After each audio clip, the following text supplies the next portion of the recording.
வணக்கம் நேயர்களே, நீ இன்றி அமையாது உலக நிகழ்ச்சிக்கு உங்களை அன்புடன் வரவேற்கின்றோம்.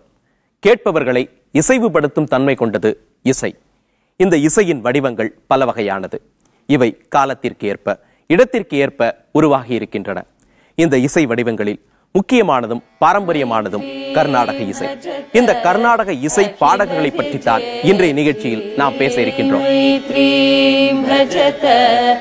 अखिल विजेत्री मैत्रीं भजत अखिल विजेत्री आत्मवदेव परानपि पश्यत आत्मवदेव परानपि पश्यत युद्धं त्यजत स्पर्धां त्यजत युद्धं त्यजत स्पर्धां त्यजत त्यजत परेष्वक्रममाक्रमणम् त्यजत परेष्वक्रममाक्रमणम् मैत्रीं भजत.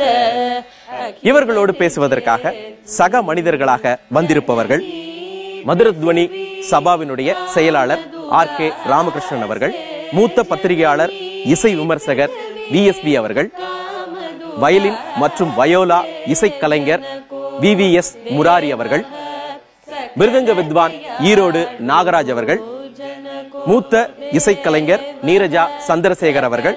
இவர்கள் பாலமுரளி கிருஷ்ணாவினுடைய சிஷ்யை டாக்டர் மாலா மோகன் அவர்கள், மூத்த இசைக்கலைஞர்.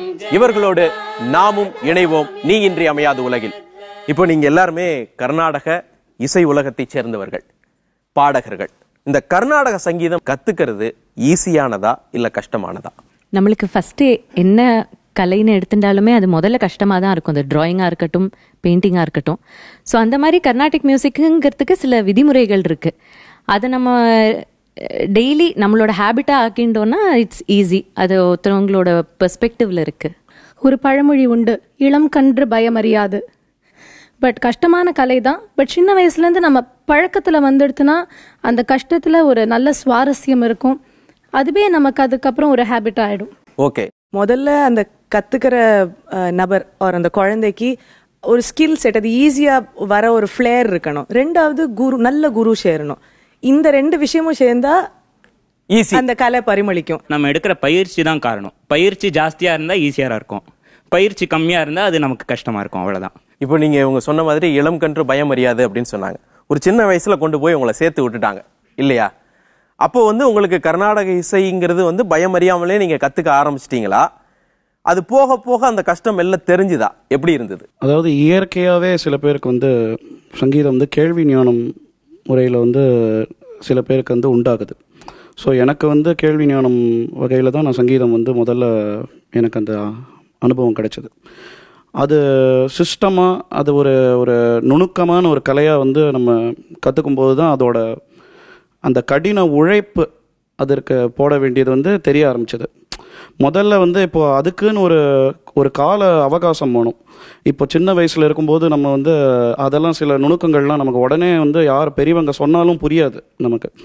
அதுக்கு வர வேண்டிய அந்த காலகட்டத்தில் தான் சில விஷயங்கள்லாம் நமக்கு புரியும். அதனால அது ஒரு அனுபவ ரீதியாக கற்றுண்டா நல்லா இருக்குங்கிறது என்னுடைய அபிப்பிராயம். எனக்கு பார்த்தீங்கன்னா எங்கள் வீட்டில் என் அம்மா பாடகி அண்ட் அவங்க சிஸ்டரும் பாடகி அண்ட் என்னோட அங்கிள் எம்பார் கண்ணன் அவரும் வயலினிஸ்ட். ஸோ வீட்டில் நான் பிறந்ததுலேருந்தே கேட்டது ஒன்லி மியூசிக், கர்நாடிக் மியூசிக் தான். ஸோ அவங்க ப்ராக்டிஸ் பண்ணிகிட்டே இருப்பாங்க. ஸோ அது கஷ்டமாக ஈஸியான்னு தெரியறதுக்கு முன்னாலேயே இந்த பாட்டெல்லாம் கேட்டு அப்படியே பாட ஆரம்பிச்சது தான். ஸோ போக போக அந்த ஃப்ளோவில் நேச்சுரலாக அடுத்தடுத்த ஸ்டெப்ஸ் என்னவோ அது ஆட்டோமேட்டிக்காக வந்துருச்சு. வீட்லயே பாட்டு இருக்கிறது ஒரு ஆடட் அட்வான்டேஜ். ஓகே, இப்ப வீட்லயே பாட்டு இல்லாம போய் கத்துன்னு இருப்போம்ல, அவங்களுக்கு எல்லாம் எப்படி இருந்திருக்கும்? அப்படி யாராவது இருக்கீங்களா? வீட்டுல யாருக்குமே மியூசிக்கல் பேக்ரவுண்டே கிடையாது. நான் பாடுறது சரியா தப்பா, நான் வீட்டுல பிராக்டிஸ் பண்றது சரியா தப்பா, சரியா ஸ்ருதியோட பாடுறேன்னா தாளம் சரியா இருக்கா, அது யாருக்குமே எதுவுமே தெரியாது. நானா பாடுறதுதான். பட் அப்பாவுக்கு அவ்வளவு இன்ட்ரெஸ்ட் உண்டு. சோ என்ன அப்போ உங்களை கொண்டு போய் அப்பா சேர்த்து விட்டார்ல? ஆமா. அது கொஞ்ச நாளைக்கு போனதுக்கு பிறகு என்னடா கர்நாடிக் மியூசிக் அப்படி முதல்ல அப்படிதான் இருந்தது. முதல்ல நான் ஐயோ என்னது இது அப்படின்னு தான் இருந்தது எனக்கு முதல்ல சேர்றச்சு. எனக்கு அவ்வளவா அப்பா கிளாஸுக்கு விடுறாங்களேன்னு நான் கிளாஸுக்கு போயிட்டு வந்துட்டு இருந்தேன். அதுக்கப்புறம் கம்ப்ளீட்லி மாறிடுச்சு அப்படியே. எங்க அம்மா எப்பவுமே எதர் படி இல்ல பாடு, இது 2 தான் சொல்லுவாங்க. விவேகானந்தர் சொன்ன மாதிரி ஒரு வேலை பிடிக்கலையா, அது போர் அடிக்கிறதா, ஓகே நெக்ஸ்ட் வேலைக்கு போ. அந்த வேலை பிடிக்கலையா, நெக்ஸ்ட் வேலைக்கு போ. படி பாடு படி பாடு, இது ஒண்டி தான் சொல்லுவாங்க. ஓகே, ஒரு பக்கம் படிப்பு, இன்னொரு பக்கம் பாட்டு, இதுதான் இருந்தது இல்லையா? சரி. அப்பா அம்மா வந்து முறையா பாட்டு கத்துனது இல்லை. பட் அம்மாவுக்கு எப்பவுமே இன்ட்ரெஸ்ட் இருந்தது. ஸோ பாட்டு கேட்கறது உண்டு. ஸோ அதை ரெக்கார்டிங் ஏதாவது ப்ளே பண்ணிகிட்டே இருப்பாங்க. இன்னொன்று வந்து நான் வளர்ந்தது வந்து யூஎஸில். ஸோ அங்கே வந்து இந்த மியூசிஷியன்ஸ் சென்னையிலேருந்து யூஎஸ்க்கு டூர் பண்ண வரச்சே வந்து நிறையா கச்சேரி நடக்கிறச்சே ஆர்டிஸ்ட்லாம் வந்து ஆற்றுல தங்குற இது உண்டு. ஓகே. ஸோ அந்த விதத்தில் நாங்கள் மியூசிஷியன்ஸ்க்கு இன்ட்ரடியூஸ் ஆனோம் முதல்ல. ஸோ அவங்கள்ட்டேருந்து தான் நிறையா கற்றுண்டது. ஒரு பேஷன்ல கத்துக்க ஆரம்பிச்சிட்டீங்க. மியூசிஷியன்ஸ்லாம் உங்க வீட்டுக்கு வரும்போது ஓ இவ்வளவு பாப்புலாரிட்டி இருக்கு இவங்களுக்கு அப்படின்னு ஆசைப்பட்டு கத்துக்க ஆரம்பிச்சிட்டீங்க. அப்போ கத்துக்கும் போது ஓ சிக்கல் இருக்கோ அப்படின்னு மாதிரி தோணுச்சா? அந்த ஏஜ்ல அப்படிலாம் யோசிக்கல. அவங்க பாடணும்னு ஆசைப்பட்டு அவங்க கத்துக்கலங்கிறதுனால எங்களை கொண்டு போ அப்படின்னு தள்ளி விடல. இட்ஸ் லைக் எங்களுக்கே அந்த இன்ட்ரெஸ்ட் இருக்குங்கிறத தெரிஞ்சு தே ஜஸ்ட் டேப்ட் இட். அவங்க போய் அதை டெவலப் பண்றதுக்கான ஒரு வழியை காமிச்சாங்க. அஃப்கோர்ஸ் ஒரு 5-6 வயசுல எதை வந்து நீ சின்சியரா பண்ணுன்னு சொன்னாலுமே எந்த குழந்தைக்குமே போர் தான் அடிக்கும். நீ டெய்லி கிளாஸ் போ, டெய்லி ப்ராக்டிஸ் பண்ணு, இன்ஃபேக்ட் நீ இப்போ டெய்லி படின்னு சொன்னாலே அந்த குழந்தைக்கு போர் தான் அடிக்கும். பட் அட் அ பாயிண்ட் நாங்களே வந்து ரியலைஸ் பண்ணி ஐ திங்க் இங்க இருக்கிற நாங்க எல்லாருமே நாங்களா சூஸ் பண்ணினோம் that we want to take up Carnatic music seriously. தொடக்கத்துல வந்து அந்த ஒரு சலிப்புத்தன்மை இருந்தாலும் அந்த nuances புரிஞ்சதுக்கு அப்புறம் உங்களுக்கு வந்து அதுல ஒரு இன்ட்ரெஸ்ட். அந்த வயசுல அதோட அருமை தெரியாது. பட் அது புரிய எங்களுக்கே நாங்களா சூஸ் பண்ணினதுதான் கர்நாடிக் மியூசிக் நாங்க சீரியஸா எடுத்துக்கணுங்கிறது நாங்களா சூஸ் பண்ணின ஒரு விஷயம் தான். இப்போ ஒரு நடிகரை பார்த்து நடிக்க வந்தேன் அப்படின்னு சொல்லக்கூடிய ஒரு வழக்கம் இருக்கும் இல்லையா? நான் சிவாஜி கணேசனுடைய நடிப்பை பார்த்து வியந்து எப்படியாவது சினிமா துறைக்குள்ள வந்துடணும்னு ஆசைப்பட்டேன் அப்படிங்கிற மாதிரி சொல்லுவாங்க. இப்ப கர்நாடக இசையில இருக்கக்கூடிய யாராவது பிரபலங்களை பார்த்து இத மாதிரி நம்ம வந்துடணும் அப்படிங்கக்கூடிய ஆசை உங்களுக்குள்ள யாருக்காவது இருந்ததா? அப்போ வந்து அந்த காலத்துல இருந்த ஆர்டிஸ்ட் பிருந்தா முக்தா இல்ல ராம்நாத் கிருஷ்ணன் சார் இல்ல நிறைய any of those legends, G N sir, M S Subbulakshmi அம்மா, இவெல்லாம் பாக்கறச்சே அவ இப்போ எம்எஸ் அம்மாவோட ஒரு ரெக்கார்டிங் ஒன்று ஸ்பெசிஃபிக்கா ஞாபகம் இருக்கு. அவ சங்கராபரணம் பாடி முடிச்சுட்டு அந்த கெசட்ல ஒரு அப்ளாஸ் ஒன்று கேட்கும். அது கேட்கறச்சேவே நம்மளுக்கு ரொம்ப அப்படியே பிரமிப்பா இருந்தது. அது கேட்கறச்சே அந்த அப்ரிசியேஷன் எவ்வளோ அவ எவ்வளோ ரீச் பண்ணியிருந்தா அந்த ஆடியன்ஸ் அப்படி ரியாக்ட் பண்ணியிருப்பான்னு.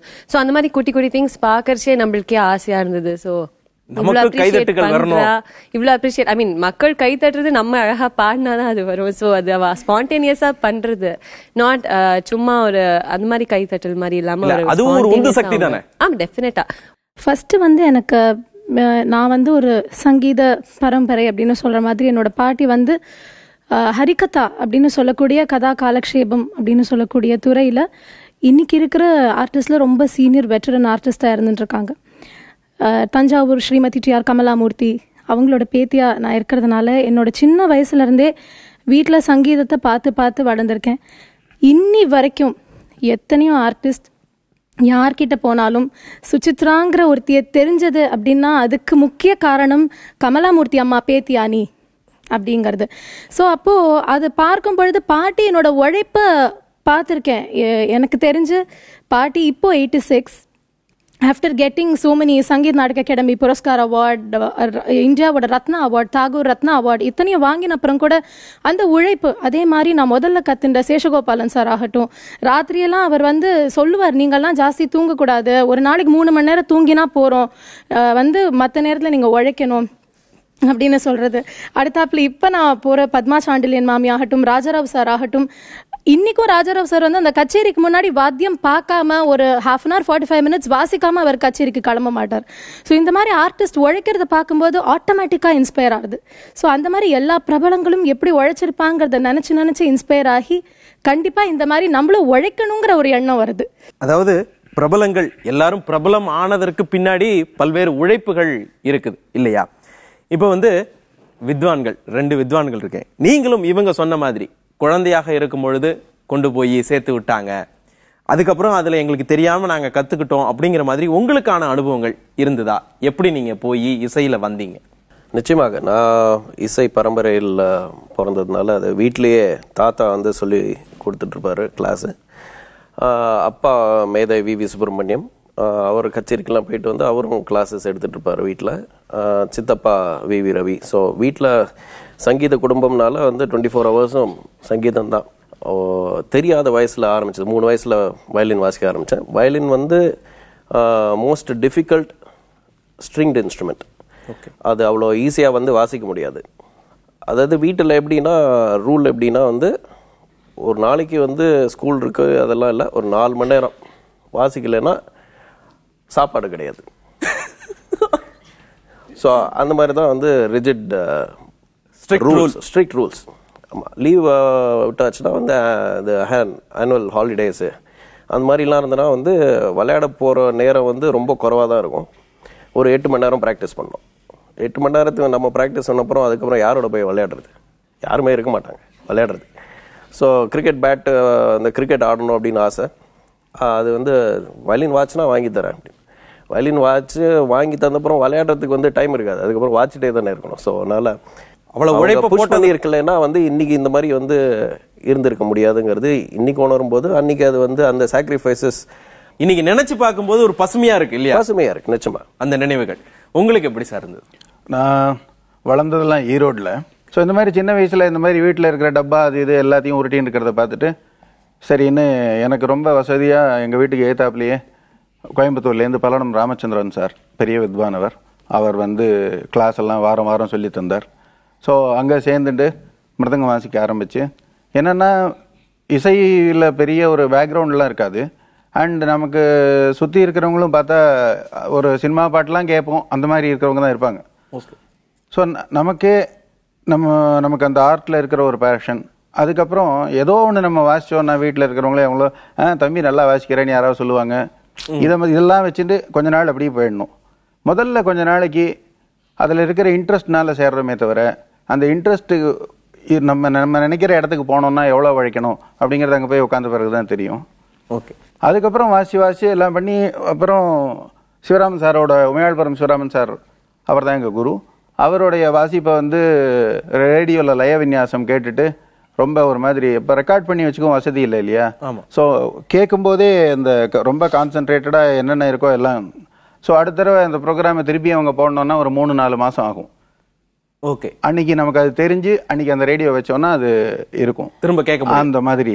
அப்புறம் அவர்கிட்ட சேரணுங்கிற ஒரு ஆசையினால அப்புறம் ஈரோட்லேருந்து இதுக்காக ஃபேமிலி எல்லாம் சென்னைக்கு மூவ் பண்ணி அப்புறம் வாசிக்க ஆரம்பிக்கிறது. பட் ஒரு ஸ்டேஜுக்கு அப்புறம் நம்ம காது நல்ல இசைக்கு டியூன் ஆகிடும். ஏன்னா நம்ம என்ன பண்ணுறோங்கிறது வேற, நம்ம யாரை கேட்டுன்னு இருக்கோம், நம்ம உள்ள என்ன ஒரு லட்சியம் எங்கே இருக்குது அப்படிங்கிறது வேற. ஸோ அது இருந்துச்சுன்னா அதுவே உங்களுடைய சாதகம் பண்ணுறது, ப்ராக்டிஸ் பண்ணுறது எல்லாத்தையும் வழி நடத்தும். ஓகே. அதாவது கேள்வியும் நமக்கு சேர்த்தே உள்ளுக்குள்ள போய் சேரும், அதுவே நம்மளை டியூன் பண்ணும் அப்படின்றீங்க. ஒவ்வொரு இடங்கள்ல ஒவ்வொரு குருநாதர்கள்ட்ட நம்ம வந்து பாடம் கற்றுப்போம், ஆரம்ப பாடம் இல்லையா? அப்புறம் நீங்க இன்னொரு குருநாதர்கிட்ட போய் சேர்றேன் அப்படின்னு சொல்றீங்க. முதல்ல இருக்கிறவர் என்ன சொல்லி கொடுத்தாரு, ஏன் இன்னொரு குருநாதரை போய் தேடுறீங்க, அதன் மூலமாக என்ன கிடைக்குது உங்களுக்கு, அதுல இருக்கக்கூடிய டிஃபரன்சஸ் என்ன? இதுல பல விஷயங்கள் இருக்கு. இப்போ மறுபடியும் நான் அப்போ சொன்ன மாதிரியே வந்து அந்த வயசு தான் வந்து அது காரணம். இப்போ எங்களோட வயசு வந்து இப்போ ஒரு மழலையான வயசு வச்சுக்கோங்களேன். அப்போ வந்து ஆரம்ப பாடங்கள் தான் வந்து கற்றுக்கிற வயசு அது. ஸோ அதுக்கு வந்து அதுக்குன்னு சில ஆசிரியர்கள் இருக்காங்க. அதுக்குன்னு அது சொல்கிறதே தப்பு தான்.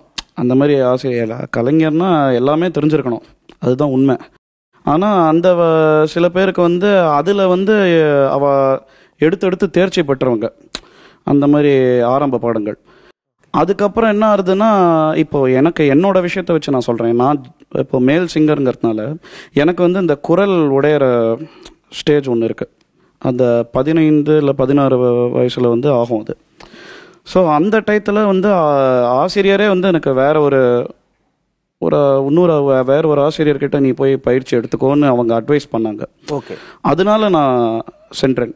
இது basically it's a concept of அறிவு பசின்னு நினைக்கிறேன். நம்மளுக்கு வந்து இன்னும் மேலே நம்மளுக்கு வேணும். இப்போ doctorate in this particular subject அப்படி சொல்கிறோம் இல்லையா? ஸோ அந்த மாதிரி இந்தந்த குரு வந்து இவங்களோட ஸ்பெஷாலிட்டி இது அப்படின்னு இருக்கு. ஸோ என் குரு டாக்டர் மிஸ்ஸஸ் மஞ்சுளா ஸ்ரீராம், அவங்க கிட்ட 20 வருஷம் கற்றுண்டேன். ஸோ அவங்களே என்னை கூட்டிகிட்டு போய் டிஆர்எஸ் மாமா கிட்ட விட்டு நீங்கள் அவங்க கிட்ட பல்லவிலாம் ஸ்பெஷலாக இருக்கும், நீங்கள் அவங்க கிட்ட இது கற்றுக்கணும் அப்படின்னு சொல்லி என்னை கூண்டு போய் விட்டாங்க.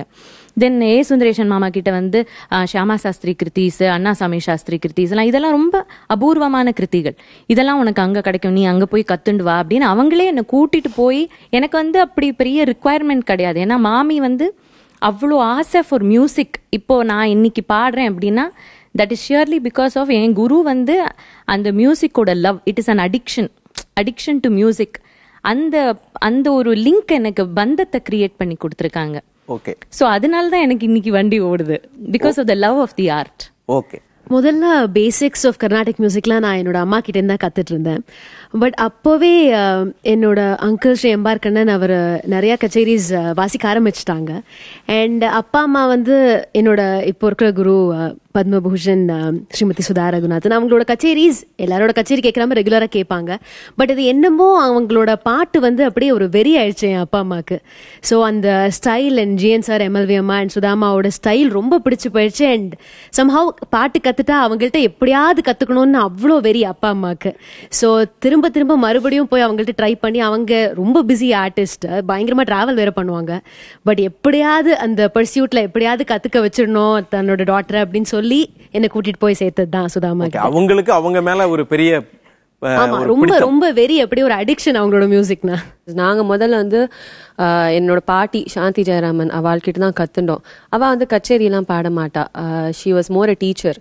ஸோ கச்சேரி நாங்கள் பாடணும்னு வந்து ஒரு ஆசை, அந்த மாதிரி பேரண்ட்ஸ்க்கு அந்த மாதிரி சரி பாடலாமே அப்படின்னு குருவும் ஃபீல் பண்ணிச்சு, இப்போ என் பாட்டியும் ஃபீல் பண்ணிச்சு. பாட்டியே சொன்னா, நீங்கள் வேணா போய் ஒரு எஸ்டாப்ளிஷ் ஆர்டிஸ்டே வேணா போய் கேட்டு பாருங்க if they'll be ready to டீச்னு. அப்படிதான் இப்போ ரவிகிரண் சார் வந்தார். பிகாஸ் அவர் ஒரு ஸ்டேஜ் ஆர்டிஸ்ட். அவருக்கு இந்த நம்ம ஜஸ்ட் ஆர்ட்ல பாடுறது ஒரு விஷயம், ஸ்டேஜ்ல பாடுறது ரொம்பவே totally different thing. Training wise also you should be ready for a lot of things on stage. நிறைய டிஃப்ரெண்ட் திங்ஸ் இருக்கு. சம்டைம்ஸ் சூழ்நிலை also is a cause for change of guru. இப்போ நாங்கள் வந்து வேறு ஊரில் இருந்தோம். நாங்கள் ஃபர்ஸ்ட் ஆந்திர பிரதேஷில் இருந்தோம். அப்பா அங்கே தான் வேலையாக இருந்தாங்க. ஸோ அங்கே நாங்கள் எங்களோட ஸ்டார்டிங் அங்கே தான் ஸ்ரீமதி பெத்தாடா சூரியகுமாரின்னு அவங்கள்ட்ட தான் ஆரம்பித்தோம். ஒரு 10 வருஷம் அங்கே கற்றுண்டோம். அப்புறம் அவங்க சொன்னாங்க, இந்த மாதிரி இந்த குழந்தைங்க எங்கள் அம்மா கிட்ட இந்த குழந்தைகளுக்கு நன்னா வரும் போல தோன்றது. அதாவது ஒரு தொடக்க கல்வியிலிருந்து ஒரு மேல்நிலை கல்விக்கு போற மாதிரி அப்படிங்கறத இந்த விஷயத்தை நம்ம எடுத்துக்கலாம். சொன்னாங்க, எனக்கு தெரிஞ்சதெல்லாம் நான் சொல்லி கொடுத்துட்டேன், எனக்கு தெரியாதது அவங்க கத்துக்கணும், இன்னும் நன்னா மேல வரணும்னா நீங்க மெட்ராஸ் கூட்டின்னு போகணும். ஓகே, இங்க ஒரு ஆசிரியர் இருக்காங்க, அவங்கள்ட்ட கேட்டுறேன். இப்போ ஒரு குருநாதர்கிட்ட இருந்து இன்னொரு குருநாதர் அப்படிங்கிறது ஒரு படிநிலைக்கு மேல வரத்திற்கான விஷயம் தானா? இது எப்படி நம்ம பார்க்கணும்? ஒரு குருநாதர் கிட்ட நமக்கு சில விஷயங்கள் கிடைக்கும், இன்னொரு குருநாதர் கிட்ட இன்னும் சில விஷயங்கள். ஃபார் எக்ஸாம்பிள், இப்போ நான் வந்து டாக்டர் பாலமுரளி கிருஷ்ணாவோட டிசைபிள், ப்ரொஃபஸர் டிவி கோபாலகிருஷ்ணனோட டிசைபிளும். இனிஷியல் ஸ்டேஜஸ் எனக்கு ஃபேமிலியே மியூசிக்கல் ஃபேமிலி, அம்மா தாத்தா எல்லார்கிட்டையும் கற்றுண்டேன். அதுக்கப்புறம் நான் வந்து எனக்கு ஃபர்ஸ்ட்லேருந்தே பாலமுரளி சார் சாங்ஸ்னால் ரொம்ப பிடிக்கும். பட் இந்த நடுவில் வந்து டிவி கோபாலகிருஷ்ணன் சார் என்னோட பாட்டை கேட்டுட்டு ரொம்ப நன்னா பாடுறேன், நீ வா நான் கற்றுக் கொடுக்குறேன்னு சொன்னோடனே அங்கே கற்றுண்டேன். அவர் அப்படியே ஸ்பூன் ஃபீடிங் மாதிரி சொல்லி கொடுப்பார், ரொம்ப அழகாக சொல்லி தருவார். அவரோட பாட்டுகள்லாம் அவ்வளோ நல்லா இருக்கும். ஆனால் அதுக்கு நடுவில் வந்து எனக்கு பாலமுரளி சாரோட ஐட்டம்ஸ் எல்லாம் பாடுற ஆப்பர்ச்சுனிட்டிஸ் நிறையா கிடைச்ச போது பாலமுரளி சார் வா நான் கற்றுக் கொடுக்குறேன்னு அவர் கூப்பிட்டார். ஸோ இவர்கிட்ட போய் கற்றுனேன். இவரோட ஸ்டைல் டோட்டலி டிஃப்ரெண்ட், அவரோட ஸ்டைல் டோட்டலி டிஃப்ரெண்ட். நான் கற்றுனது வேற ஏதோ, ஆனால் நான் இன்னைக்கு கச்சேரி பாடினேன்னா எல்லாம் கம்பைன் பண்ணி தான் பாடுவேன். ஓகே, உங்களுக்கு அது ஒரு பாக்கியம். ஆமா, ரொம்ப பெரிய பாக்கியம் எனக்கு. ஓகே, நீங்க எப்படி? இந்த பரம்பரையில வர ஆசிரியர்கள், இப்போ விவிஎஸ் முராரி, அவளுக்கு ஒரு அட்வான்டேஜ் என்னன்னா, அவள் ஃபேமிலியே அவள் அப்பாவே ஒரு பெரிய வயலின் மேதை. ஸோ அவளுக்கு வந்து ஃப்ரம் த பிகினிங் அவள் அப்பாவே ஒரு குருவாக அமைஞ்சு அந்த அந்த பரம்பரையிலேயே அவள் கண்டினியூ பண்ணி ஒரு பாலபாடம் முடிஞ்சிடும். பாலபாடம், ஈவன் ஒரு அட்வான்ஸ்ட் பாடம் கூட அவ்வளோ பெரிய மேதை அவள் அப்பா. ஸோ அது வந்து ஒரு ஒரு லீனியேஜில் வந்து அப்படியே கத்துக்கிறது, அவாக்கிட்டே அந்த பாணியும் மெயின்டைன் பண்ணுறதுன்னு ஒன்று இருக்கு. ஓகே. இப்போ ஃபர்ஸ்ட் ஜெனரேஷன் மியூசிஷியன்ஸ், இப்போ நான் கூட எங்கள் அப்பா அம்மாலாம் பாடக they're not musicians. Okay. So என்னை வந்து ஒரு டீச்சர் கிட்ட ராஜகோபால் கிருஷ்ணன் அவகிட்ட தான் ஃபர்ஸ்ட் சேர்ந்தேன். இவ சொல்ற மாதிரி சூழ்நிலை, அவ கல்யாணமாகி பாரேன் போயிட்டா. அப்போ வந்து அவளோடைய குரு கிட்ட என்ன டிஆர் பாலாமணி. நான் பிறந்ததெல்லாம் பாம்பேல. ஓகே. ஸோ அங்க டிஆர் பாலாமணிட்ட அவளே கொண்டு சேர்த்துட்டா. இதுலயும் சிக்கல்களும் இருக்கா? குரு மாறும்போது சிக்கல்கள் இருக்கு. அதாவது ரொம்ப ஸ்டைல் சேஞ்ச் பண்ணிட்டேன்னா அதுல கொஞ்சம் ப்ராப்ளம்ஸ் இருக்குதான் இருக்கு. இப்போ when I move from Bombay to Madras, அந்த அதே பாணி முஸ்ரீ சுப்பிரமணியர் பாணிலேயே ஸ்ரீமதி சுகுணா வரதாச்சாரி. ஸோ அந்த மாதிரி நம்ம சூஸ் பண்ணிக்கிறோம், நம்ம அதே பாணியில் நம்ம மெயின்டைன் பண்ணிக்கணும்னு. அப்போ வந்து அவ்வளோ சிக்கல் வராது. பட் ஸ்டைல் கம்ப்ளீட்டா சேஞ்ச் பண்ணிது, வேற குருகிட்ட போறச்ச கொஞ்சம் ப்ராப்ளம்ஸ் வரலாம். ஓகே. அதாவது இப்போ பல்வேறு குருக்கள்கிட்ட நீங்க கத்துட்டு இருப்பீங்க இல்லையா? இப்போ ஒரு சின்ன வயசுல நீங்க பாட போகும்போது அப்ப தப்பா பாடுற அப்படிங்கன்னா என்ன மாதிரி தண்டனை கொடுப்பாங்க? தண்டனை உண்டா? தப்பா பாடுறோம்னா வெறும் தப்பா பாடுறோம் அதை கரெக்ட் பண்ணுவாங்க, தண்டனைலாம் கொடுக்க மாட்டாங்க சார். தண்டனை கொடுத்தோம்னா அப்புறம் அந்த பாட்டு மேல ஒரு வெறுப்பு வர மாதிரி பண்ண மாட்டாங்க. மனப்பாடம் பண்ணி அதை பாடுற வரைக்கும் அடுத்த பாட்டுக்கு போக மாட்டாங்க, அதுலயே தான் இருக்கும். அவ்வளவுதான். நீ வந்து உன்னோட உழைப்பு அதுல இருந்தாதான் ஃபர்தர் நான் உனக்கு சொல்லி தருவேன். உனக்கே இன்ட்ரெஸ்ட் இல்ல, நீ மனப்பாடம் பண்ணல, நீ காத்தால குளிக்காம இருக்கியா, சாப்பிடாம இருக்கியா, அப்ப ஏன் இதுக்கு மட்டும் உனக்கு ப்ரையாரிட்டி கொடுக்க தோணல? அப்போ நீ இதை வந்து ப்ரையாரிட்டிஸ் பண்ணலன்னு தானே அர்த்தம். சோ நான் புதுசா எடுக்க மாட்டேன். ஓகே. ஒரே பாட்டுல எவ்வளவு நாள் இருந்தீங்க? அதெல்லாம் கணக்கே சொல்ல முடியாது. எல்லாருக்குமே அந்த மாதிரி ஒரு பாட்டு ஏடி ஜன்மமிதிஹா அப்படிங்கிற பாட்டு வந்து என்னுடைய குரு எனக்கு எடுக்கும்போது முதலே சொல்லிட்டாங்க, இந்த பாட்டு பாடுறதுக்கு உனக்கு வயசு கிடையாது, ஆனா எதுக்கு சொல்லித்தரேன்னா நீ நல்லா பிராக்டிஸ் பண்ணி சின்ன வயசுல இருந்து பிராக்டிஸ் பண்ணி ஒரு அனுபவம் வந்து உனக்கு அதோட அர்த்தம் உண்மையா புரிஞ்சு பாடுற ஒரு டைம்ல உனக்கு இருக்கணும் அப்படிங்கிறது தான். முத்துசுவாமி தீட்சிதரோட கமலாம்பா நவாவரண கிருதிகள் வந்து அது மியூசிக்கலியும் சரி, அதோட மீனிங் வைஸ், அதோட தத்துவத்துக்குலாம் நம்ம போவே முடியாது, இப்போ நம்மளுக்கு எட்டாது. எஸ்பெஷலி இந்த பைரவி கமலாம்பா ஆவரண கிருதி வந்து அதோட சரணம் மட்டுமே நான் ஒரு வாரம் கத்துண்டேன். அது வந்து ஒரு பாயிண்ட்டுக்கு மேல வந்து இன்னைக்கு போறோம் அப்படின்னு நான் ஆத்துக்கு போய் சொல்லிட்டேன். ஏன்னா சொல்லி கொடுத்தவாளும் டயர்ட் ஆயிட்டா, நானும் டயர்ட் ஆயிட்டேன், ஏறல அதுக்கப்புறம். ஆனா அதை பாடுறச்சேதான் அது தெரியறது. அது பரவசம்னு ஒண்ணு சொல்லுவாளே, ஸ்ரீ கமலாம்பரம்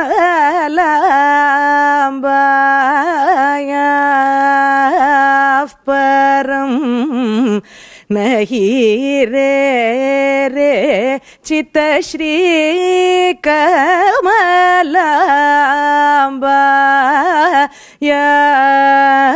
கமலாம்பரம் நஹி ரே நஹி ரே.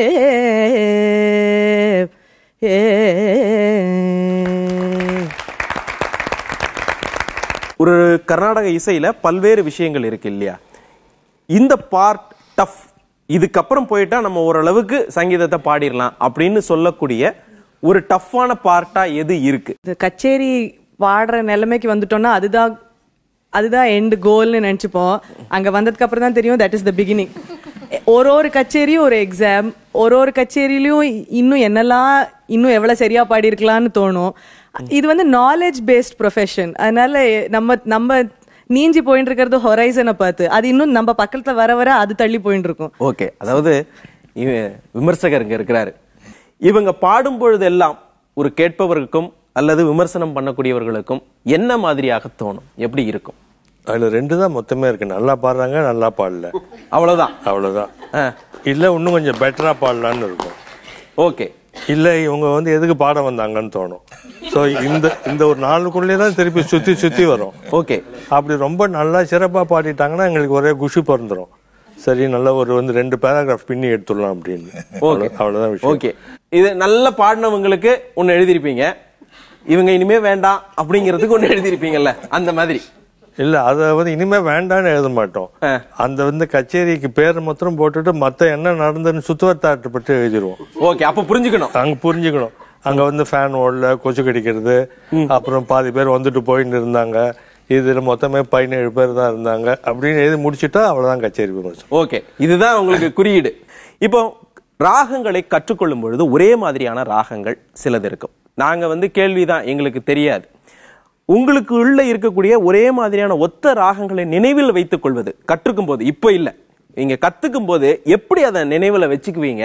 அதுக்கு ஏதாவது அந்த ஒரு குறுக்கு வழியெல்லாம் சொல்லி தருவாங்களா? எப்படி இருக்கும்? என்னோட குரு டாக்டர் சுந்தர் சொல்வார், ஒரு அந்த பாட்டோட போக்கு எப்படி போறதுன்னு ஃபர்ஸ்ட் நீ அதை பாரு.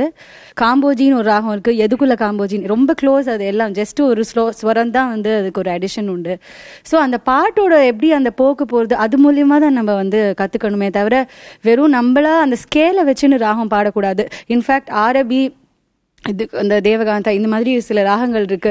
பாத்தீங்கன்னா ஒரே ஸ்வரம் தான், போய் அந்த அசென்ட் போறதும் சரி டிசென்ட் வருதும் எல்லாமே ஒரே ஸ்வரம். ஆனா அந்த ஒரு சொல்லும் அந்த ஹேண்டில் பண்றது தான் வித்தியாசம். ஆனா அதனால அந்த பாட்டை தான் நம்ம க்ளூவா எடுத்துக்கணும்.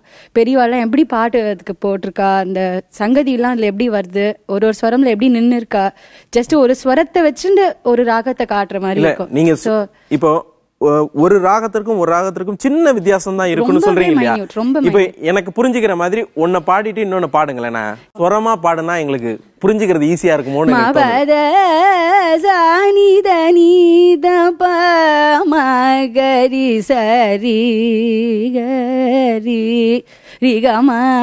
சரி சரி சா, இது தேவகாந்தை மாதிரி. ஆரபி தாதா பாபா மகரி சரி மா பதரி சனி தாபா மா பதா பா மகரி. கொஞ்சம் ஃபாஸ்டர் ஃப்ரேசஸ் ஆரபியில வரும், கொஞ்சம் ஜண்டை மாதிரி வரும். தாதா பாபா மகரி சரி, அது மாதிரி ஜண்டையா வரும் ஆரபி. ஸோ கொஞ்சம் அதோட பாட்டை வச்சுருந்தா நாங்க அந்த ராகத்துக்குள்ள புரிஞ்சுக்கிறது. ஓகே, வேற யாரா? எனக்கே இருக்கு, முக்காரி பாடும்போது நிறைய வாட்டி பைரவி தப்பா வந்துரும். ஆமா, வந்திருக்கு. ஸோ அப்போ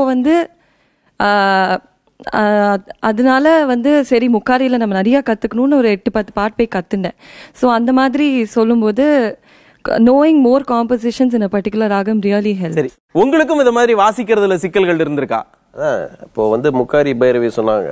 நான் ஒரு 12 வயசுல கச்சேரி வாச்சேன். அக்காம்பனிமெண்ட் வாசிக்கும் போது அவர் பாடுறவர் முக்காரி பாடினார். அது வரைக்கும் வாழ்க்கையிலே முக்காரி கேட்டிருக்கேன். நான் வாசிச்சு பழக்கம் இல்லை 12 வயசுல. அவர் முக்காரி பாடினாரு, எனக்கு பைரவி தெரியும். அவர் தப்பா பைரவி பாடுறான்னு சொல்லிட்டு நான் பைரவி தான் வாச்சேன். அவர் என் நண்பர் தான் கச்சேரி முடிஞ்ச அப்புறம் ஸ்டேஜ்லயே என்ன பண்ணிட்டு இருக்க அப்படின்னா, வாசிக்கிறேன் அப்படின்னா, என்ன வாசிக்கிறேன் அப்படின்னா, பைரவி வாசிக்கிறேன், நான் பாடினது முக்காரினா எனக்கு தெரியாதே அப்படின்னு. அடுத்த நாள் கச்சேரி முடிஞ்சுட்டு வேற ஊருக்கு போறோம். ஒரு 4-5 கச்சேரி. 2வது ஊருக்கு போகும்போது அவர் சொல்ல, இல்ல இப்படிதான் முக்காரி இருக்கு அப்படின்னு சொல்லிட்டு ஒரு வில் பவரோட 2 நாள் பிராக்டிஸ் பண்ணிட்டு அவரை முக்காரி 4வது கச்சேரியில பாட சொன்னேன். பாடிட்டு முக்காரி வாச்சேன். ஸோ தப்பு வரும், அந்த தப்பை எப்படி திருத்திண்டு அடுத்த இதுல போறோம் அப்படிங்கிறது தான் முக்கியம். அது மாதிரி இன்னொரு கச்சேரியில கண்டான்னு ஒரு ராகம் பாடினாங்க. அந்த கண்டா ராகம் இன்ன வரைக்கும் எப்படி போகும்னு தெரியாது. அது எல்லா சுரமும் வரும் அந்த ராகத்துல. அது ரொம்ப கஷ்டம். ஸோ சௌமியா பாடினாங்க. அப்போ எனக்கு 16 வயசு. கண்டா ராகம் பாடினாங்க. ஒரு 5 நிமிஷம் என்ன நடக்கிறதுனே எனக்கு புரியல. அது நான் அவங்ககிட்ட கேட்டேன் என்ன அப்படின்னா அப்புறம் என்ன பண்றதுன்னு தெரியல. ஒரு 2 நிமிஷம் வெயிட் பண்ணிட்டு இல்ல பாட்டு பாடிடுங்க அப்படின்னு சொல்லிட்டாங்க. நான் வாசிக்கவே இல்லை. அது விமர்சகர் அப்போ KS மகாதேவன் ரொம்ப பெரிய விமர்சகர் இருந்தார். அவர் டைம் போராததுக்கு காரணமாக வயலின் வாசிக்கவில்லை அந்த ராகம் அப்படின்னு சொல்லி எழுதி முடிச்சுட்டார். ஸோ இந்த மாதிரி நிறைய எக்ஸ்பீரியன்சஸ் இருக்கு. சூப்பர். ஸோ அதனால each concert is an experience. அதை நம்ம எப்படி தப்பு பண்ணோம்னா அதை திருத்திட்டு அடுத்த கச்சேரி எப்படி வாசிக்கிறோங்கிறதா. இப்போ ராகத்தை மாதிரியே தாளத்திலையும் வரும் இல்லையா, அது எப்படி இருந்தது உங்க எக்ஸ்பீரியன்ஸ்? தாளம் எப்படின்னா முதல்ல காலப்பிரமாணமே இப்போ பாடுறவாளுக்கு ஒரு சௌரியமா ஒரு காலப்பிரமாணம் நினைச்சுன்னு கூட எடுத்துடலாம். அதையே பல்லவி பூரா அவங்க மெயின்டைன் பண்ணிட்டு அனுப்பல்லவியில இல்லையோ அந்த சங்கதியெல்லாம் இருக்கே லைட்டா இழுத்துண்டா தேவையில்லை அப்படின்னு சொல்லி கொஞ்சம் இது பண்ணாலோ, இல்லை மிருதங்க வாசிக்கிறவா இவ எடுத்த காலப்பிரமாணத்துல ஒட்ட முடியாம பண்ணாலும் ஒருத்தர் இன்னொருத்தரோட சேர்ந்துக்கிற ஒரு வழக்கம் உண்டு. ஓகே, அப்படியே இது செட் ஆயிடும். 2 பேருமா சேர்ந்து ஒரு மைய புள்ளியை கண்டடைந்து அங்கிருந்து தொடருவார்கள்.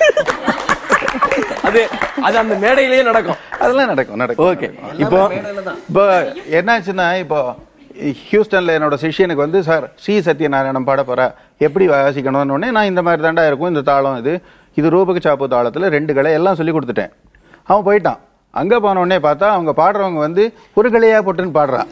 உடனே அவன் என்ன இப்படி திரும்பி பார்க்குறான், 2 கலைன்னு சொன்னீங்க அப்படின்னு.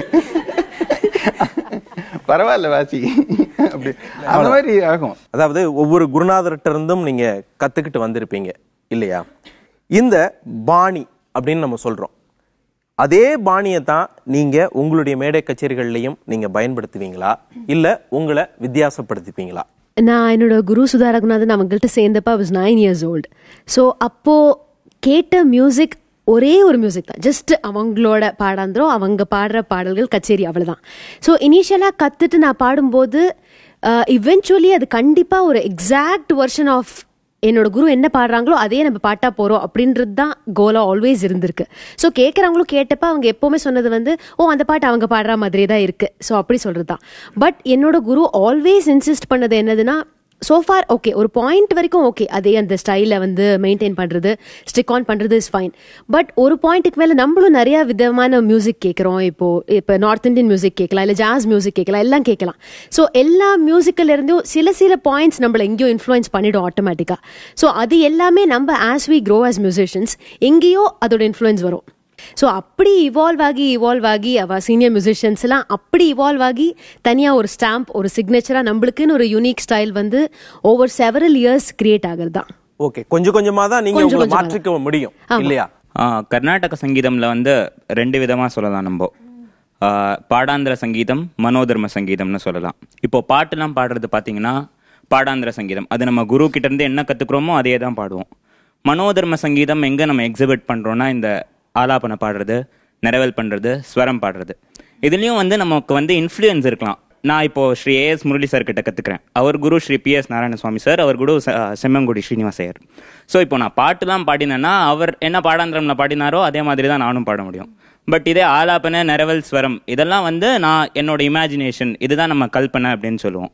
இது வந்து நமக்கு வந்து இன்ஃப்ளூயன்ஸ் தான். நம்ம எப்படி எந்த மியூசிக்கை கேட்குறோமோ, நம்ம ஹிந்துஸ்தானி கேட்டோம்னா ஹிந்துஸ்தானி இன்ஃப்ளூயன்ஸ் இருக்கும் கர்நாடிக் மியூசிக்கில். பட் நம்ம பாட்டு பாடுறது அப்படின்றது வந்து பாடாந்திரம் ஸ்டிக் ஆன் பண்ணி தான் பாடணும். ஓகே, இப்போ அவங்க முன்னாடி பேசும்போது சொன்னாங்க இல்லையா, ஒரு ஸ்டைல்ல இருந்து இன்னொரு ஸ்டைலுக்கு சுவிட்ச் ஆன் ஆகிறது அப்படிங்கிறது. அப்போ இந்த ஸ்டைல்ல இருந்து என்ன எப்படி நீங்க புரிஞ்சுக்கிறது, அது எப்படி இருக்கும்? அது கண்டிப்பாக நான் வந்து ஃபர்ஸ்ட் கத்துண்ட குரு வந்து ஸ்ரீமதி ஜே ராஜேஸ்வரின்னுட்டு, அவங்க குரு வந்து திருவங்காடு ஜெயராமன் சார். அவர் வந்து மதுரமணியர் ஸ்கூலில் வருவார். இப்போ நான் கற்றுக்கிறது வந்து A.S. முரளி சார் கிட்ட, இவர் செம்மங்குடி ஸ்கூல் ஆஃப் மியூசிக்கில். ஸோ இது ரெண்டும் வந்து டிஃப்ரெண்ட் தான். அந்த ஸ்கூல்ல எப்படி பாடிருப்பாங்க ஒரு பாட்டை, இந்த ஸ்கூல்ல எப்படி பாடுவாங்க, எனக்கு கொஞ்சம் வித்தியாசப்பட்டு. கண்டிப்பாக சொல்கிறேன். மதுரமணியர் ஸ்கூலில் பார்த்தீங்கன்னா ரொம்ப ஜனரஞ்சகமாக இருக்கும். செம்மங்குடி ஸ்கூலில் வந்து பாடாந்திரம்க்கு ரொம்ப இம்பார்ட்டன்ஸ். அனுபல்லவியில் 16 சங்கதினா 16 சங்கதி பாடணும் நம்ம கச்சேரிலையும். அதே மாதிரி மாறுபல்கில் பல்லவியில் 8 சங்கதி எப்படி இருக்கோ அதே மாதிரி தான் பாடணும் நம்ம. அதே மாதிரி நம்ம மாற்றக்கூடாது. அதுதான் ஸ்ட்ரிக்ட் அட்ஹரன்ஸ் டு பாடாந்திரம்ன்றது. மதுரமணியர் ஸ்டைலில் பாடி காமிக்கிறேன். சீதம்மா மாயம்மா சீதம்மா மாயம்மா ஸ்ரீராமுடு மா தன்றி சீத்தம்மா. இது ரொம்ப சிம்பிளா இருக்கும், ஜனரஞ்சகமா இருக்கும். ஓகே, இப்போ செம்மங்குடி சார் ஸ்கூல்ல பாத்தீங்கன்னா, செம்மங்குடி மாமா ஸ்கூல்ல வந்து சீதம்மா மாயம்மா ஸ்ரீராமுடு மா தன்றி சீத்தம்மா. இதுல ஒரு சிட்ட சொரம்லாம் உண்டு. அதெல்லாம் வந்து மதுரமணியர் ஸ்கூல்ல கிடையாது. சமகாம தனி சரி சனி தனி தமகாரி சனி சாசட்டி சனி தனி தமகாரி சனி, இந்த மாதிரி கொஞ்சம் விவகாரமா இருக்கிறதுலாம் வந்து செம்மங்குடி ஸ்ரீனிவாசையர் அவரோட ஸ்கூல்ல உண்டு. இதுவும் உங்களுக்கு ஒவ்வொரு இடத்துல கத்துக்கும் போது தான் தெரிய வரும். ஆமா, இன்ஃப்ளூயன்ஸ் அதுதான், எல்லாமே அதுதான். ஓகே, இப்போ சபாக்கள்ல வந்து நீங்க வந்து இடம் கொடுக்குறீங்க இல்லையா, இந்த ஸ்கூல் இந்த ஸ்டைலுக்கு அப்படின்னு பார்த்து சபாக்கள்ல இடம் தருவேலா, எப்படி அவங்களுக்கு அகாமடேஷன் தருவீங்க? அது பேசிக்காவே ஒரு நல்ல பாரம்பரியத்தில் வந்த ஒரு குருவா இருந்தாருன்னா அவங்க ஸ்டூடெண்டா இருக்கிறப்போ கண்டிப்பா ரொம்ப கான்ஃபிடண்டா அவங்கள போட்டலாம் நம்ம அப்படின்றதுக்காக. இன்னொன்று வந்து எங்க மாதிரி சபாங்கள்ல வந்து பாடணும்னாக்கவே முதல்ல அவங்க குரு கிட்ட நாங்களும் கிராஸ் வெரிஃபை பண்ணிப்போம். வெதர் தேர் ரெடியா இருக்காங்களா ஒரு ஸ்டேஜுக்கு வர்றதுக்கு அவங்க அப்படின்ட்டு அவங்க ஜென்ரலாக சொன்னாவே நமக்கு கான்ஃபிடண்டாக கொடுக்கலாம். ஏன்னா இவங்க கஷ்டப்பட்டு இவ்வளோ கற்றுன்ட்டு ஒரு சமயம் சரியாக எனக்கு பெர்ஃபார்ம் பண்ணலன்னாக்கா அவங்களுடைய எதிர்காலமே கொஞ்சம் கேள்விக்குறியாக கூட போயிடும் சமயத்தில். அதனால அவங்க கான்ஃபிடென்ட் இல்லாமல் நம்ம சேர்க்கக்கூடாது.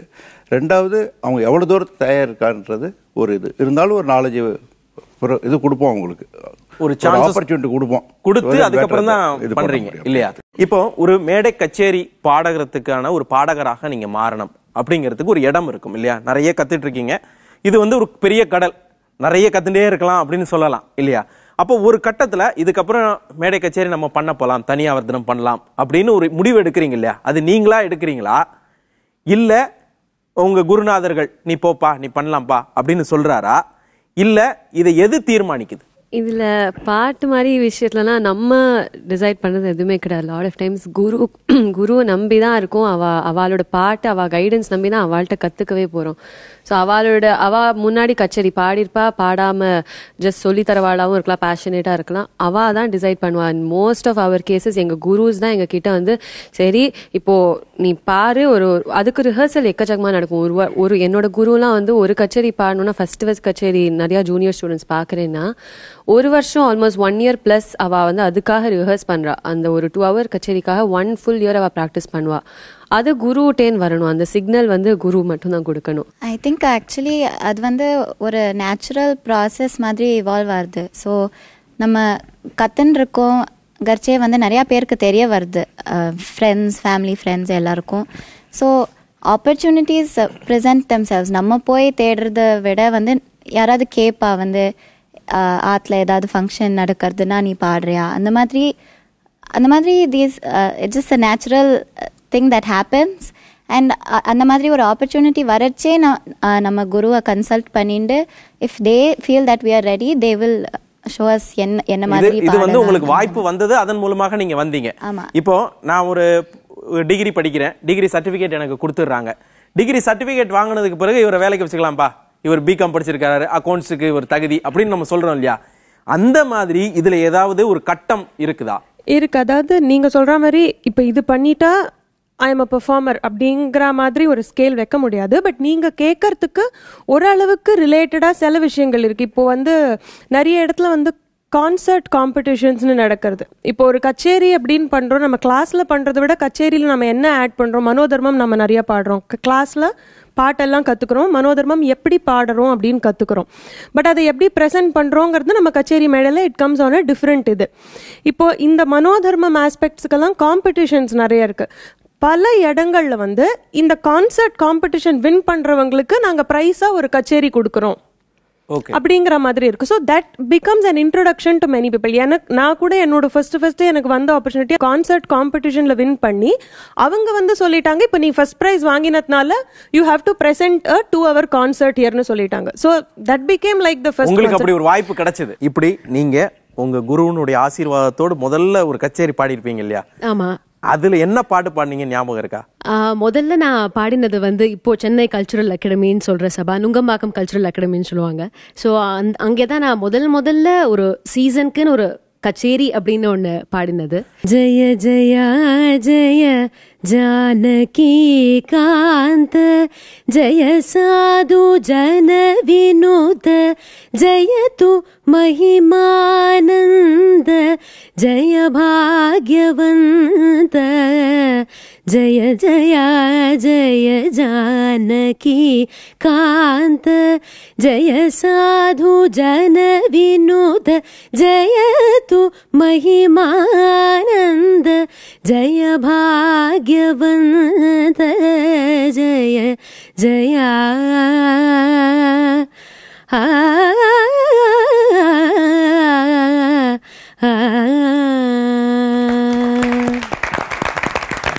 இதே மாதிரி முதல் கச்சேரி எல்லாரும் பிளஸ் பண்ணிட்டாங்க, நீ போய் பாடலான்னு சொல்லிட்டாங்க, வாய்ப்பும் கிடைச்சிருச்சு. அந்த முதல் அனுபவம் mine was very interesting incident. முதல்ல மேடன்னு ஏறி பாடணுங்கிறது தான் அவசியம் கிடையாது, நீ சுவாமி முன்னாடி உட்காந்து பாடு போறோம் அப்படின்னு. ஸோ சுவாமி முன்னாடி அந்த கோவிலில் யாருமே கிடையாது, வெறும் நான் போனேன். மாமியே யாரோ மிருதங்கம் வயலின் அரேஞ்ச் பண்ணியிருந்தாங்க, அவங்க வந்தாங்க. எனக்கு எதுவுமே இந்த கிரியேட்டிவ் சிங்கிங் தட் இஸ் ஸ்பான்டேனியஸாக ஆன் ஸ்பாட் பாடுற மனோதர்மம் எதுவுமே தெரியாது எனக்கு. அப்போ ஒரு 12 15 கீர்த்தனை தெரியும். ஸோ மாமி சொன்னாங்க எல்லாத்தையும் வரிசையாக உட்காந்து பாடு, ஒரு வர்ணம் பாடு, அதுக்கப்புறம் தெரிஞ்ச பாட்டெல்லாம் பாடுன்னு. So only song after song after song பாடியிருக்கேன். No creativity, nothing. இப்போ நினச்சி பார்த்தா நம்ம அப்படி ஒரு கச்சேரி பண்ணோமா, அப்படி ரொம்ப சிரிப்பாக இருக்கு. But true to it's intention, அவங்களோட இன்டென்ஷன் வாஸ் சுவாமி முன்னாடி நம்மளுக்கு தெரிஞ்சதெல்லாம் அர்ப்பணிக்கணும், அவ்வளோதான். So that was my first concept. Super. என்னோட பாட்டி வந்து நிறைய இடத்துல ஹரிக்கதையெல்லாம் பண்ணுவா. ஸோ அந்த பாட்டி ஒரு இடத்துல பண்ணும் பொழுது, இன்னைக்கும் சாலை கிராமத்தில் ஒரு கோவில், அது பிள்ளையார் கோவில், அங்கே வந்து பாட்டி பண்ணுறதுக்கு முன்னாடி ஒரு 1/2 hour நீ பாடு அப்படின்னு சொன்னா. லிட்ரலி மனோதர்மம்னா என்ன ஒன்றும் தெரியாது. சரி பாடுனா என்ன பாடுறது அப்படின்னா, நீ உனக்கு என்ன பாட்டெலாம் தெரியுமோ அப்படின்னு சொல்லி ஒரு 4-5 பாட்டு, 1/2 மணி நேரம் இல்லையா, 5 to 6 songs.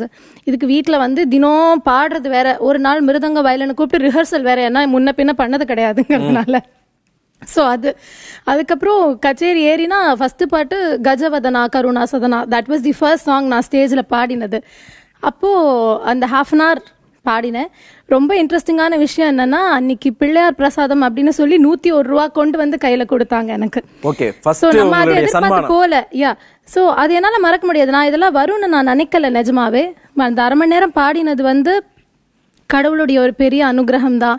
கஜவதனா கருணா சதனா சங்கர பாலா லம்போதர சுந்தர கஜவதனா கருணா சதனா சங்கர பாலா லம்போதர சுந்தர கஜவதனா கருணா சதனா.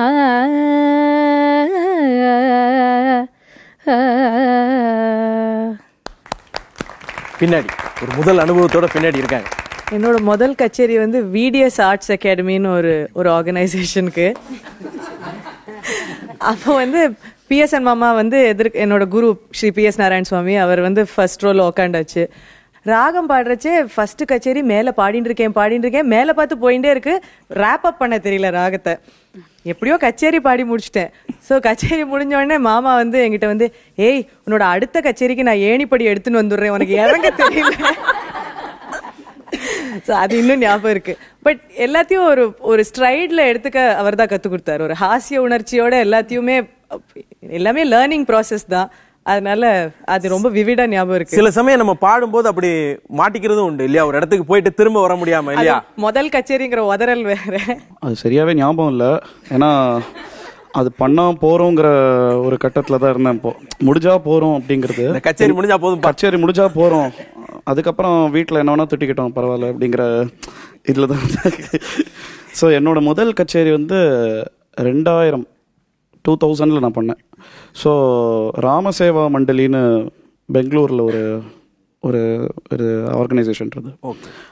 அவர்கள் வந்து இந்த ராமநவமி சீரீஸ் மாதிரி அவங்க ரொம்ப விசேஷமாக பண்ணுவாங்க. எடுத்து பெரிய பந்தல்லாம் போட்டு கிட்டத்தட்ட லட்சக்கணக்கான பேர் வந்து உட்கார்ற அளவுக்கு வசதிகள்லாம் செஞ்சு கொடுப்பாங்க.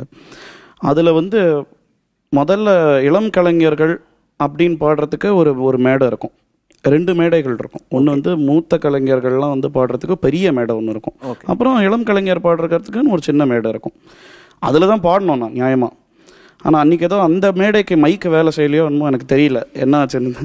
அது ஒரு பிளெஸ்ஸிங் இன் டிஸ்கைஸ் மாதிரி. அதாவது எனக்கு குருநாதர் கிருப்பை இருந்ததுனால பெரிய மேடையிலேயே என்னை பாட சொல்லிட்டேன். அந்த மேடையில் வந்து எம்எஸ் அம்மா போன்ற இசைக்கலைஞர்கள்லாம் வந்து 50 வருடங்கள் தொடர்ந்து பாடின மேடை. ஜிஎன்பி மகாவித்வான் ஜிஎன்பிலாம் வந்து பாடின மேடை. அதில் எனக்கு பாடுற வாய்ப்பு கிடைச்சது. என்னுடைய ஃபஸ்ட்டு பேப்பர் ரிவ்யூவும் அதில் தான் வந்தது. அதெல்லாம் வந்து எதிர்பார்க்கவே இல்லை, அப்படியே தானாக அமைந்த ஒரு இதுதான். சூப்பர். மாஸ்டர் வந்து சொன்ன இது மாதிரி நான் அப்போ 12th படிச்சிருந்தேன். ஸோ எங்கள் அண்ணா ஸ்ருதி சாகர்னு ஃப்ளூட் வாசிப்பார். ஸோ நாங்கள் 2 பேரும் தான் அவர்கிட்ட கற்றுருப்போம் சேர்ந்து தான். அவர் சொன்னார், நீங்கள் இப்போ ரெடியாக இருக்கேள், அரங்கேற்ற மாதிரி பண்ணலாம், முதல் பப்ளிக் பெர்ஃபார்மன்ஸ் மாதிரி எல்லா பெரியவாள் எல்லாரையும் கூப்பிட்டு, யாரெல்லாம் அதாவது ஸ்டால்வர்ஸ் ஆல் மியூசிஷியன்ஸ் அவாளெல்லாம் கூப்பிட்டுட்டு, சபா ஆர்கனைசர்ஸ் அவாளையும் கூப்பிட்டு, இந்த மாதிரி ஒரு பொண்ணு பாடுறா, சங்கீத உலகத்துக்கு ஆமாம் தெரியட்டும் அப்படின்னு சொல்லிட்டு அரங்கேற்ற மாதிரி 12th ஸ்டாண்டர்ட் அப்போ வச்சார். ஸோ அப்போ வந்து சீஃப் கெஸ்ட் பார்த்தேன்னா லால்குடி ஜெயராமன் சார், தஞ்சாவூர் சங்கரையர் சார், எல்லாரும் வந்திருந்தா. சித்திரவீணா ரவிகிரண் சார் வந்திருந்தார், PS நாராயண சுவாமி எல்லாரும் வந்திருந்தா. எல்லாரும் ஃபர்ஸ்ட் ரோல உட்காந்துருக்கா. ஸோ எல்லாரும் பெரியவா, நான் வந்து இங்கே வந்து தினோண்டு உட்காந்துருக்கேன். நடுவில் மாஸ்டர் வந்து நீ இதெல்லாம் பாடுற அண்ட் ஃபுல் ஃப்ளெஷ்ட் கான்சர்ட் ஒரு 2.5 மணி நேரம் கச்சேரி மாதிரி பாடணும். ஸோ அந்த மாதிரி பாடணும். எல்லாரும் உட்காந்துருக்கா. மாஸ்டர்கிட்ட ஃபர்ஸ்ட் வந்து நமஸ்காரம் பண்ணிட்டு நன்னா பாடுவ, கவலையே படாத அப்படின்னு சொன்னார்.